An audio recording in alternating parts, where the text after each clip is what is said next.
ஒரு பெரிய பண்டிகைலாம் வந்திருக்கு. அம்மா வலையில் கிளம்ப போகிறாங்க. கயிறு வைக்கிறாரு திணறிக்கிட்டு இருக்காங்க.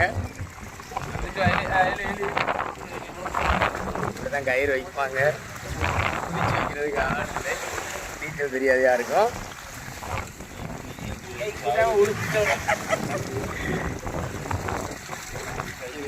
நீச்சல் தெரியாது என்ற ஒரே காரணத்தினால் இப்படி நாங்கள் கயிற்றை போட்டு முருவாஞ்சூருக்கு வைப்பாரு. ஆனால் அது தட்டி தட்டி போயிடும். எப்படியே விழுந்துட்டு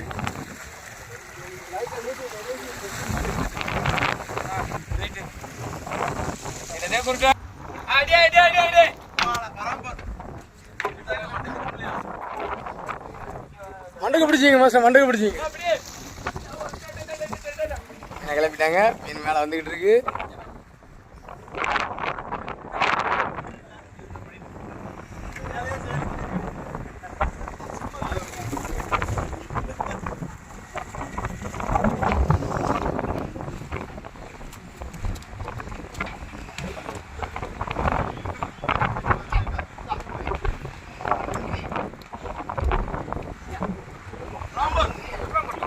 கைத்தை பிடிச்சி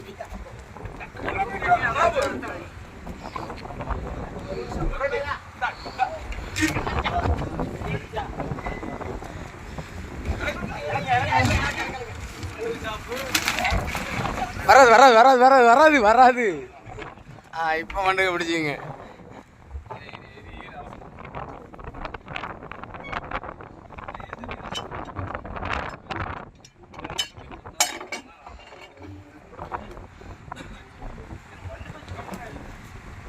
சரியா உள்ள வால்ஸ்ரா. ஆமாம், மாலை சத்தையை ஒதுக்குனா கொஞ்சம் பளிச்சுன்னு கொடுக்கும்.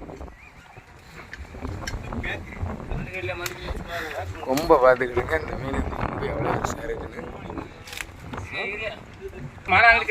இழுங்க இழுங்க இழுங்க இழுங்க. அவ்வளோ வேற அங்கே ஒட்டி இழுத்து வச்சுட்டாங்க.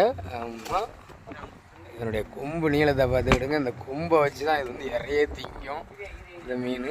ஆமாம், அது வந்து இறந்திங்கிறதுக்கு போடுற மீனை ரெண்டாக வெட்டி அப்படியே திங்கும். அளவு போல் நல்லா பார்த்துக்கிடுங்க. பார்த்துங்க, மீன் இறை கொடுக்க போகிறோம். ஆமாம், கடலை எல்லாமே எடுத்தாச்சு. மீன் தெளிவாக இருக்குது. இல்லை இறங்க போகுது. ஆமாம், நல்லா இறக்கியாச்சு. ஐஸ் பெட்டியில் இறங்குது. பார்த்துக்கிடுங்க.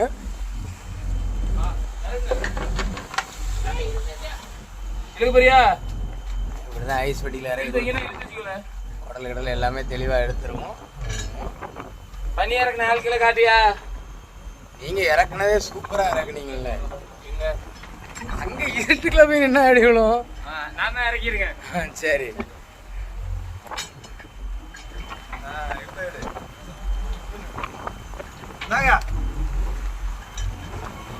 இவ்வளோதான் அன்னைக்கு மீன். 2 கட்டா போலையில் இவ்வளோதான் மீன் இப்போதைக்கு. இவர் தான் நம்ம மாஸ்டர், சமையல் மாஸ்டர்.